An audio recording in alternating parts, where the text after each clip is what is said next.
Welcome to another exciting episode of Epicenter. Blockchain has been called everything from the foundation of the new internet, of course, to the biggest hyped bubble of time. But somewhere between speculation and, of course, utility lies this real question. Where does blockchain truly matter? And where doesn't it matter? This episode today is brought to you by AppsFlyer, the world's leading measurement platform. Harnessing the power of data and AI, AppsFlyer helps brands grow with confidence, optimize every decision, and deliver exceptional customer experiences. My guest today is Shoeb Syed. We're going to call you Syed, right? Perfect, yeah. He's the co-founder and CTO of Throughput. CEO, actually. CEO. Yeah, I'm not a technical person. Oh, you're not a technical person. There we go. So we got the CEO here, the boss, and you're going to unpack some myths, some realities, and of course, uncomfortable truths about the blockchain. Yep. We'll explore also whether blockchain is really necessary for every product now, how Web3 is shaping ownership, and of course, what's stopping mainstream adoption from truly taking off. How's that sound? Perfect, sounds good. You ready to take off, Syed? 100%. All right, let's start with the elephant in the room. Yep. Where's that elephant? So, is blockchain the solution looking for a problem, or do we actually really need it everywhere? So to answer the question straightforward, no, it's yes and no, actually. There are applications that definitely need blockchain and that does really solve the problem. Whilst being said that, there are now blockchain has been used as a hype tool that everyone wants to integrate it just because they want to get on the bandwagon. Mm-hmm.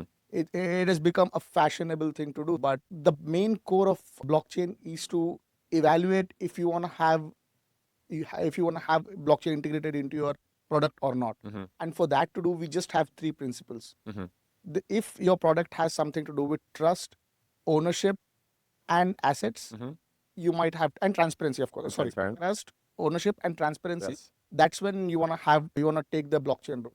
Otherwise, there's no need for a blockchain. If you're running a coffee shop, what do you need a blockchain for? Yeah.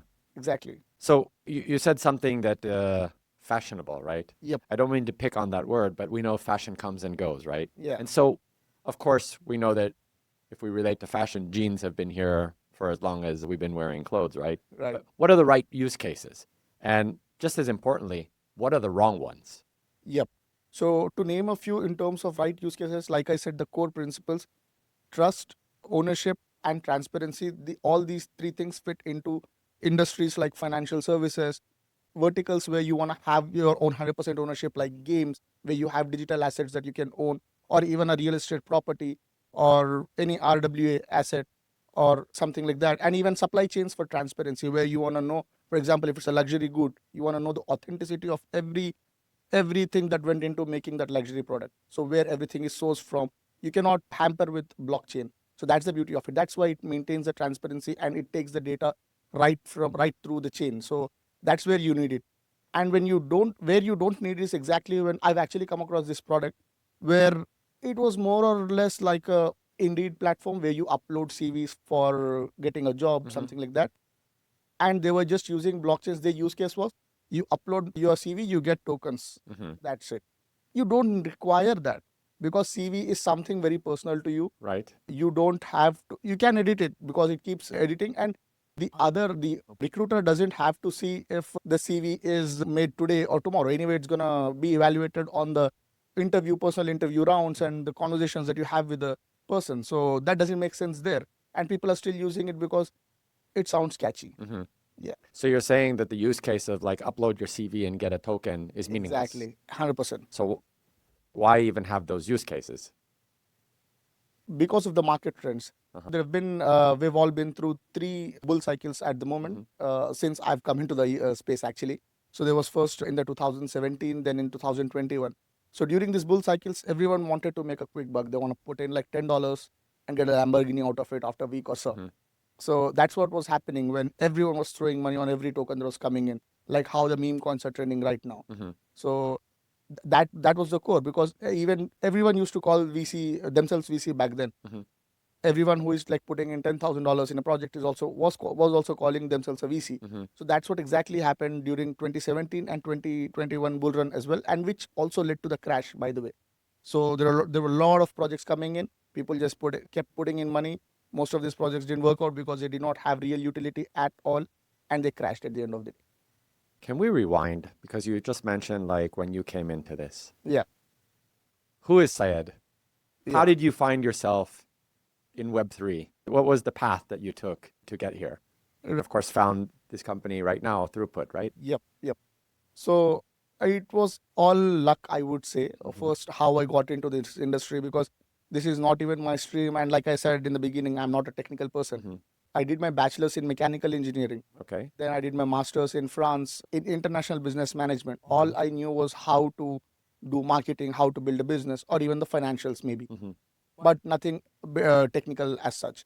Then I worked in Spain for this gaming company that had a very good relationship with clubs like Juventus, Barcelona, FC, etc. They were developing fantasy football games, and they were sort of sponsors for these clubs as well. I was the digital marketing intern when I started my career as such. Then after some time, I moved back to India because I was the only son. I had to stay with my family. Then because I had nothing to do, I just thought, okay, I had to start everything from scratch when I got back to India. So luckily, I joined this company that did research on ICOs, because ICOs were a trend back then. So this is what, 2017? 18. 18? Yeah. So post the bull run, just after the bull run. Yeah. So back then, I didn't even know what Bitcoin was, didn't even know what blockchain was, nothing, no clue. I just joined this company. You didn't even own a crypto yet? No, nothing, zero. Okay. So I just joined this company because they had this digital marketing intern requirement, and I was the first hire of the company. So there were these 3 co-founders who raised a bit of money, and they just started hiring. So I was the first hire. Being a digital marketing intern, even though I was a marketing person, because it was a startup, I got to experience every role. So I was doing research, I was doing articles, I was writing content, I was doing digital marketing, SEO, everything. So that's when I learned everything about blockchain and crypto, because ICOs were the things that I did research on. So that's when I figured, okay, this is the gold mine. This is what will make you money in the future. From the technical perspective, yes, but of course from the financial perspective as well, because you're a student coming out of college, you see something, okay, you see a potential, you recognize it. This is going to be something big in the future. Back then, Ethereum was $170. No, not even $170. It was around $85, $90, I believe. Yeah. Yeah, now it is around $4,000. Yeah, 4 or something. Yeah. As of today. Exactly. Then I moved a couple of jobs, worked with a couple of exchanges, started my own marketing company in 2021, did at least 65, 70 plus projects, helping them do token launch, go to market, building communities, everything around the hype and doing the token launch sort of things. And then one of our clients actually introduced me to one of this person who is now my co-founder also. Then we figured, okay, there are a number of blockchains that are there and hundreds of projects that are there. And why projects are choosing certain blockchains to build on. And what we figured was projects are only choosing certain blockchain because either they are giving them grants or either they are giving them a community support. But they are not actually fitting what their product is. So that's how Throughput came into picture. So we figured, okay, we want to have a solution that actually serves a product, not based on some hype or something. To give you an example, so blockchain's throughput capacity, the requirement for an online game is entirely different from a payroll solution product, right? On a payroll solution product, you don't need high throughput, high speed, etc. And for gaming, if it's a multiplayer game, you need to have highest speed possible. Right now, both of them are sitting on the same chain, which is where a lot of value is lost, where blockchains are underutilized or overutilized. And this, at the end of the day, comes down to the customer as well, end user as well. That's when user experience goes bad, people start leaving the product, treating it just like financial tool, and people drop off the product. So that's what we exactly wanted to solve. We are now building this product Throughput. It's not a blockchain. It's an infra where anyone can launch or deploy their own blockchain in just a few seconds. You don't need a blockchain developer, high skilled resource team, or even validator setup, nodes, nothing. You just need to understand what parameters that you want to have, and you can just launch it via our dashboard. So like, if I was that payroll company, I would come to you and say, I'm a payroll company. What blockchain do I need? And you'd say this one. And if I'm a gaming company, you'd say that one. Is that like what? So we don't say, so we are like Amazon, AWS Amazon Web Services. Okay. So we just give you infra. You need to know what your product requires. Of course, we'll tell you what is the throughput capacity. So the beauty is, so I'll just give you an example. So if you're using an Apple iPhone, so you have an iCloud storage, right? So even if you're using 10 GB or 20 GB out of 75 GB that you're paying for, you still pay for 75 GB. And the rest of the GB that you're not using, that's a value loss. Right. That's exactly happening on other blockchains as well, which is exactly what we are trying to solve. So you only use what is required for you and you share the validator network. That way, a lot of value is saved and can be used for multiple projects. So technically speaking, what other projects could do with 100 validators, our infra could do with 10 validators. So that's a lot of cost saved for the end user, for the builder, and for the infra as well, and reduced carbon footprint as well. Okay. So this is actually what you're doing now is actually you're describing Throughput. Yep, exactly. And you founded Throughput together with your co-founder. Yeah, there are a couple of co-founders that I have. We have Daniel Cooper, who is the head of security for the protocol. So he's been chief security analyst for UK Defence Forces for about 10 plus years, worked with a couple of blockchains on their security.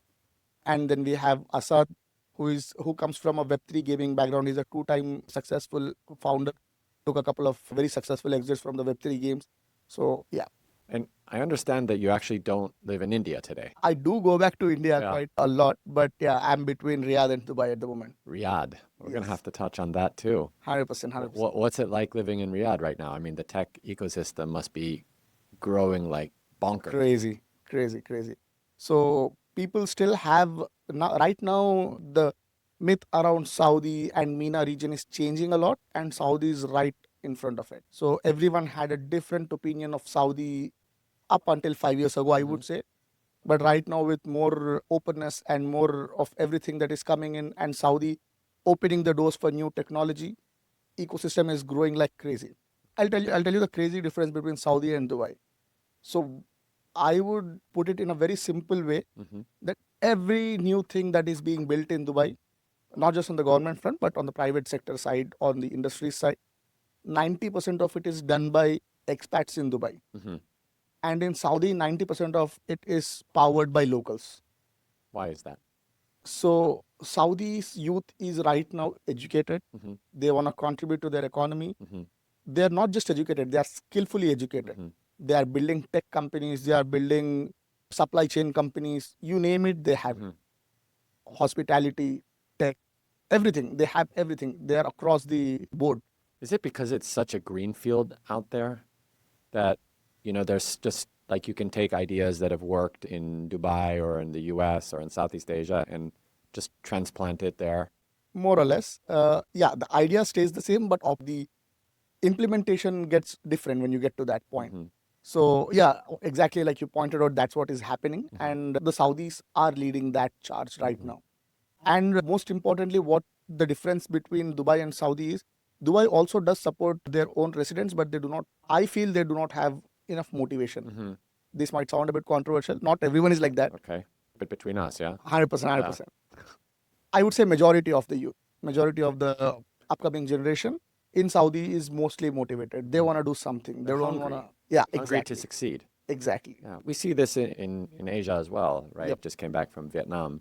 Yeah. And the way that people there are approaching business, the relentlessness that they Yep. have in wanting to be successful, there's that desire. Exactly. And it sounds like that desire is there in Saudi as well. 100%. That people want it to be successful. They have a good foundation Yep. in education and good experience, and they want to bring that home and make a name for themselves. Right. And be on their own. Excellent. I love that. So, Syed, I want to shift back to, you know, what we were talking about. People throw around the term like Web 2, Web 3, Web 2.2, 2.5 and a half. You know, let's put it simply. How do you explain the different, like, Web 2, Web 3? Yeah. Just in the most basic way that, you know, my mom would understand. So to put it like that, Web 2 is a rental property or a rented space, and Web 3 is 100% ownership in a true sense. That's what it was built on actually. But yeah, that's the basic difference. So to give you an example, you upload your photos on Facebook, Instagram, or any app that you have on your mobile. You don't have the control over it once you upload it. App controls all the data. You don't have any control over how your data is being used or how it is being monetized or if it is used for good purpose or bad purpose. You don't even have a say about it. You don't even know what's going on behind the screens. In Web3, it's an entirely different story. The fundamental is that you get to have 100% ownership, end to end, be it asset, be it your data, be it anything that is. So you get authenticity and you get ownership. That's what Web3 is about. And Web 2.5 is somewhere in between where you get the best of both worlds. But technically, it doesn't work in Web 2.5. Web 2.5 is, I would say, people have just brought up that term to make it sound fashionable. And this whole industry is like they want to use a lot of jargon so that outsiders cannot understand it easily. But if you get into depths of it, it's very simple as a concept. Doesn't it mean that we just changed the protocol? Because in Web 2, okay, big tech owns it. And in Web 3, we're talking about just a different protocol there. There's the whales, the gatekeepers. But at the end of the day, if you put a picture on Web 3 or the blockchain, do you actually control it? Because once someone else gets their hands on it, then they can do exactly what they could do in Web 3, right? In Web 2. 100%. Yes, yes. So the idea of a blockchain is to have a distributed validator network and a nodes network. So to give you an example of Throughput, like I said, we are an infra.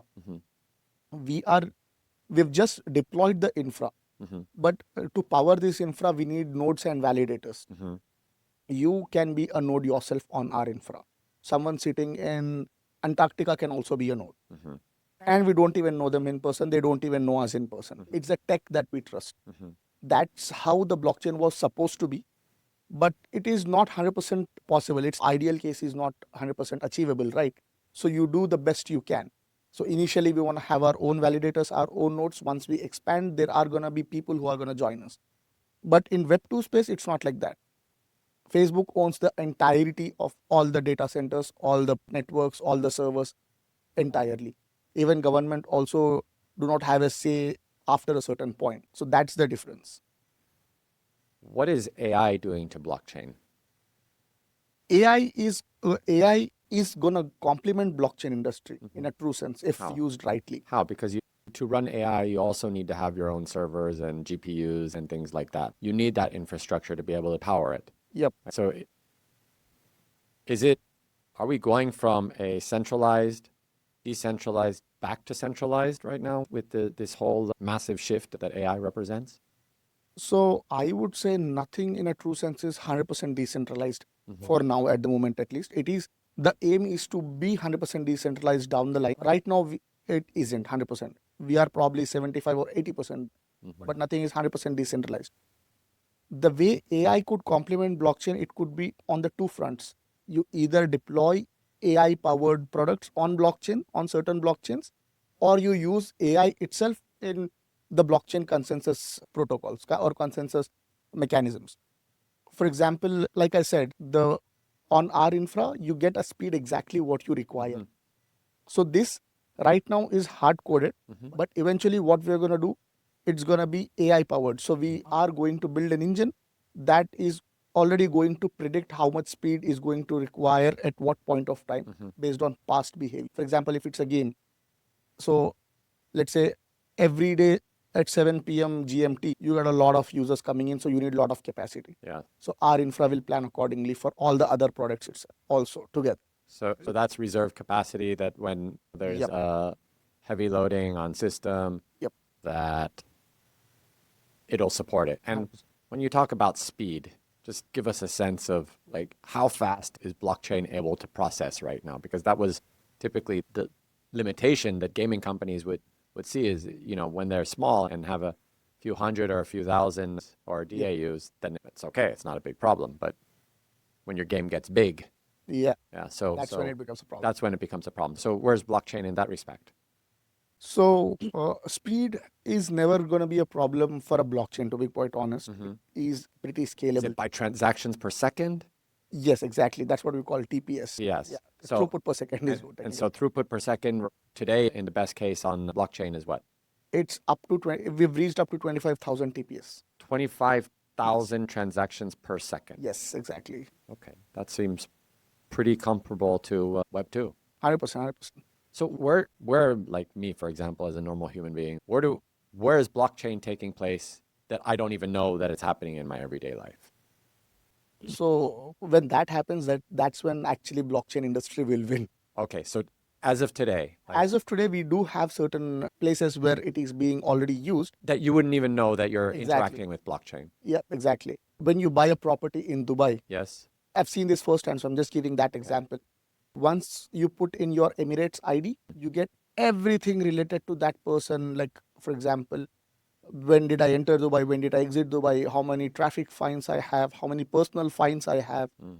Where do I work? How many properties do I own? Like everything in Dubai is linked to that Emirates ID, Mhm. and that's on blockchain. Wow. It's a private blockchain.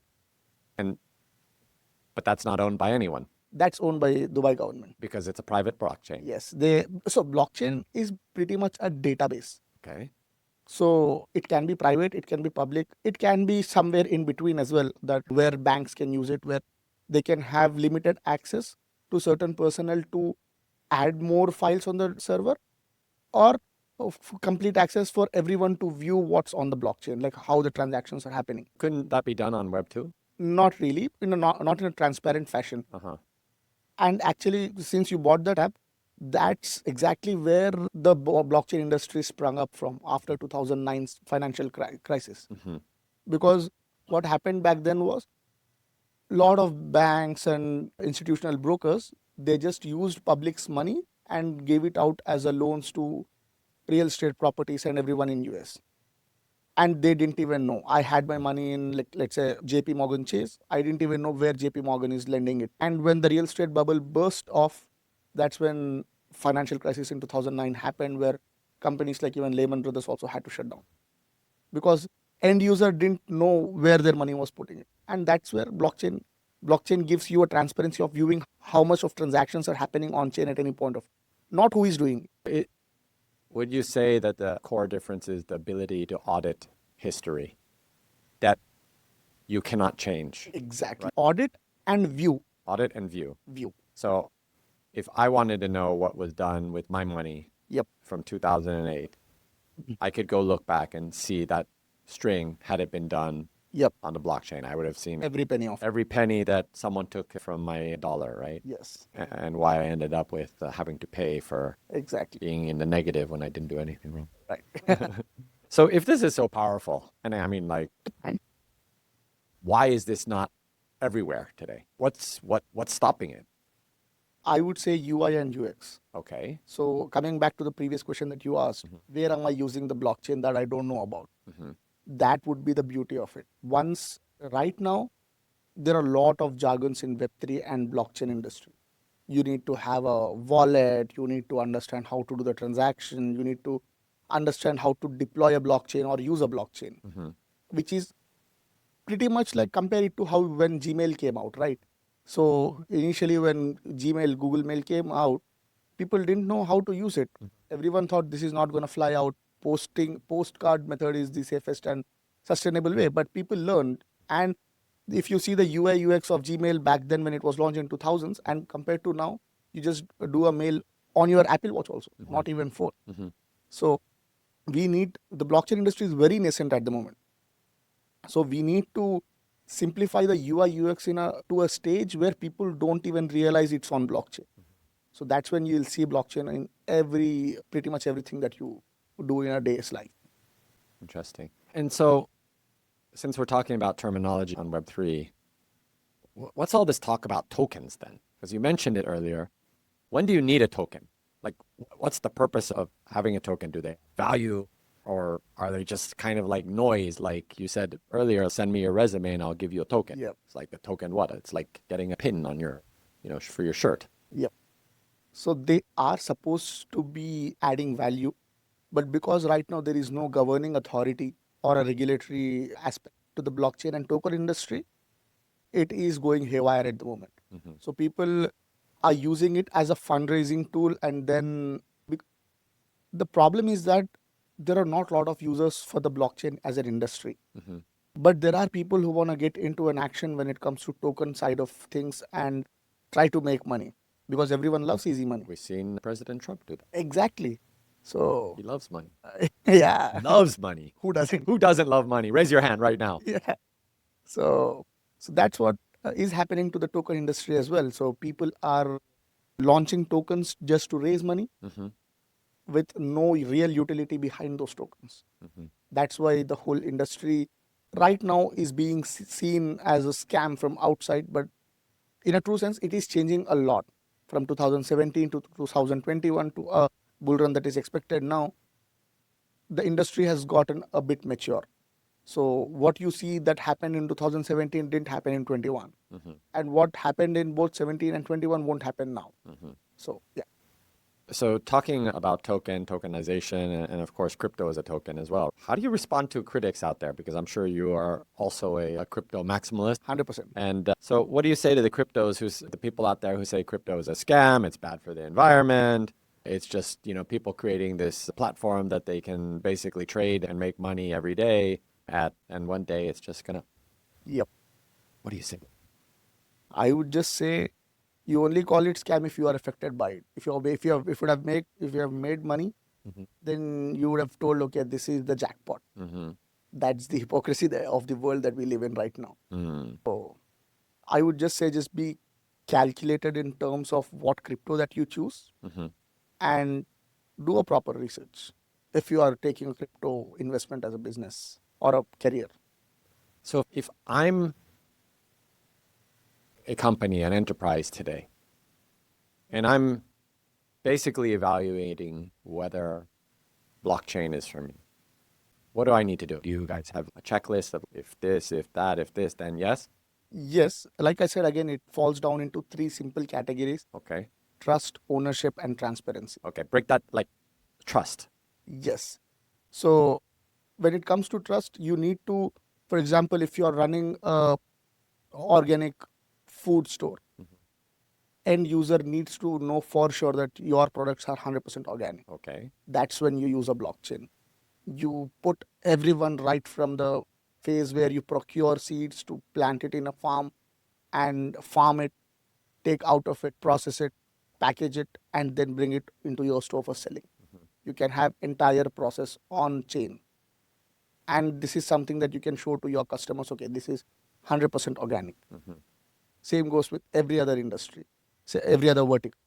When it comes to ownership, like I told you before, in the games, so a lot of people play PUBG or Counter-Strike. Yeah. They have certain assets Yes. or that they own, that they buy. If they want to shift between 2 IDs, they cannot use the assets from one account into other account. What's the point of it? You have paid for it, you should be able to use it, you should be able to move it. And that is something that where blockchain comes in.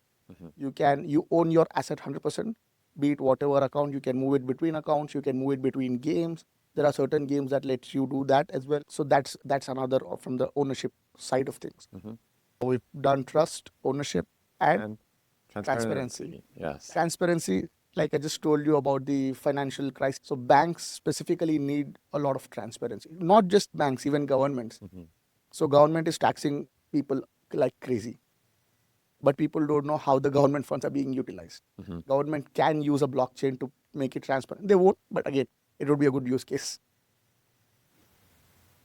This is, I can think of many reasons why, but I can also see that there's that huge amount of hesitation and apprehension in doing that.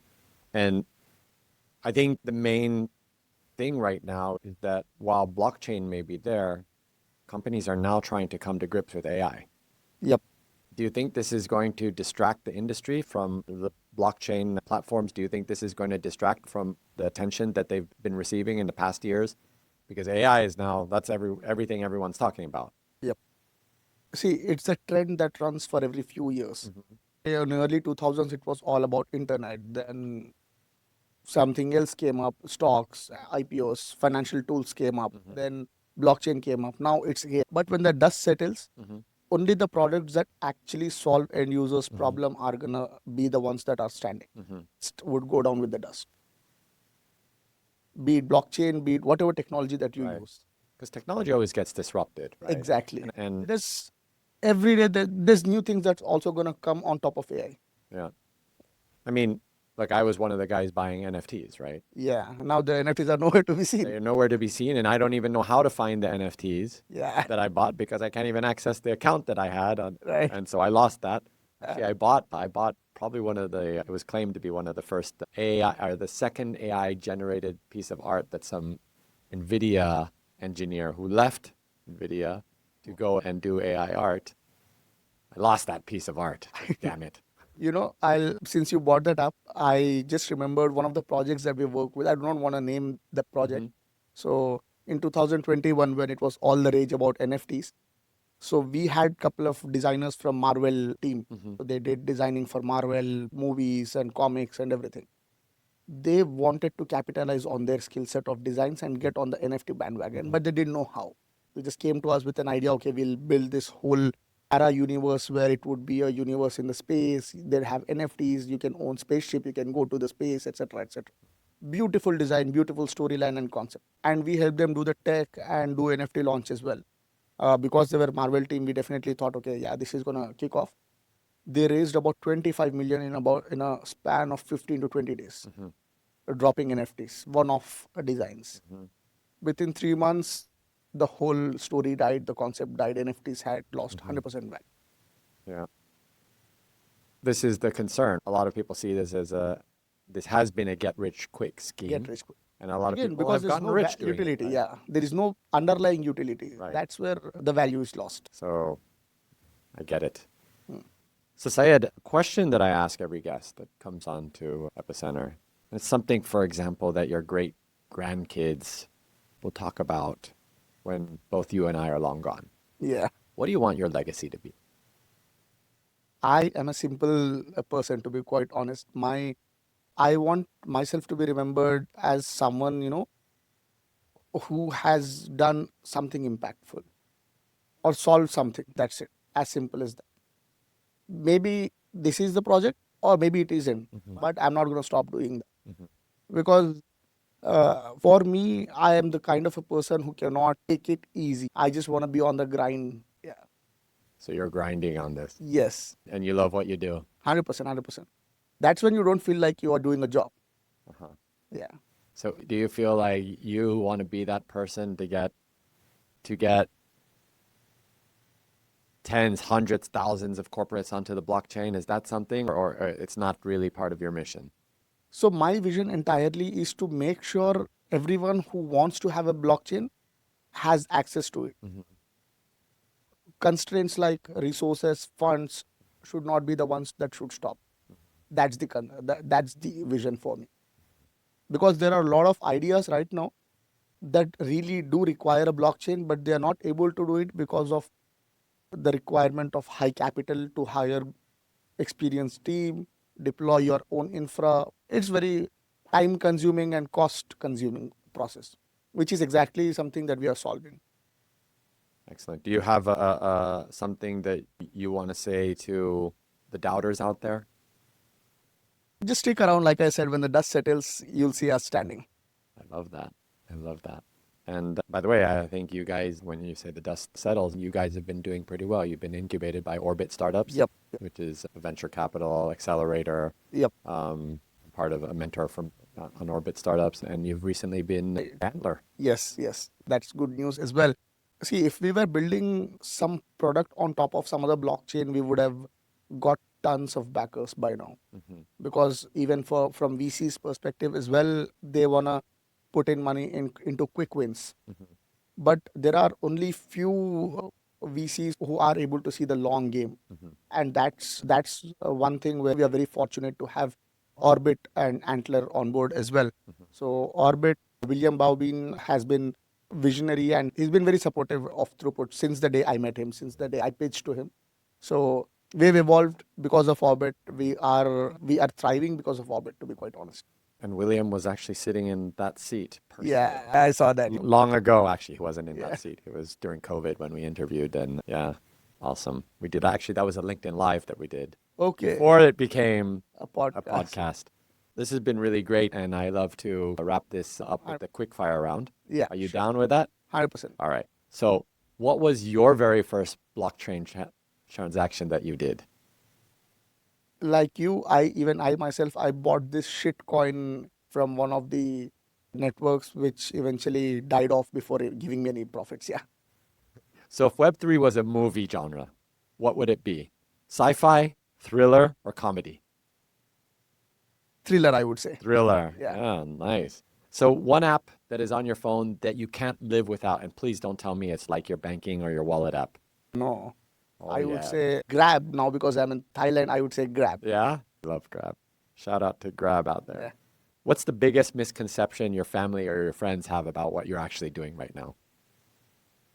They, in early days, my mother used to think that I was doing something shady because I was making good amounts of money. Uh-huh. So Should very your mom suspicious. think you were a drug dealer? In the beginning, but then I took time to explain to her the whole industry, how this works, and yeah, now she gets it a bit. Can your mom explain what you do to her friends? I know. No. So, my last question. If you could tokenize any food, Yeah. what food would that be? Shawarma? Yeah, 100%. I think we should have shawarma for lunch. Actually, there's a project coming up, shawarma coin, something like that. Shawarma coin, okay. Yeah, yeah. It's from Lebanon, still building it. Yeah. And what would it do? Oh, based on what I have read, it's basically you earn tokens and you can redeem it at shawarma stores. Wow. Yeah. Globally or just in Lebanon? Starting from Lebanon, but eventually globally. Yeah. How cool would that be if you could have a shawarma coin? Yes. Any place on the planet, you could go and redeem that coin for a shawarma. Exactly. And it didn't matter where it was. Yeah. Here in the streets in Bangkok, in Istanbul, or in Beirut. You right? just accept shawarma coin. I love that. Yeah. Shawarma coin. Let's go. Let's buy it. Yeah. That's probably a good value to buy right now, right? Yeah.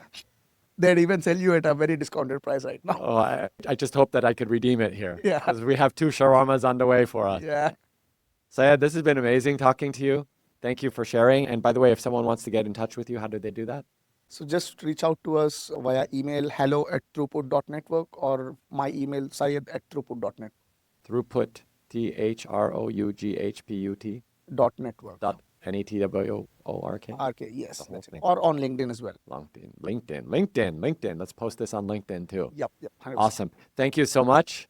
And it's been great talking to you and, of course, Likewise. refreshing my knowledge on blockchain and the latest and the greatest to come. Syed from Throughput, thank you so much. Thanks a lot.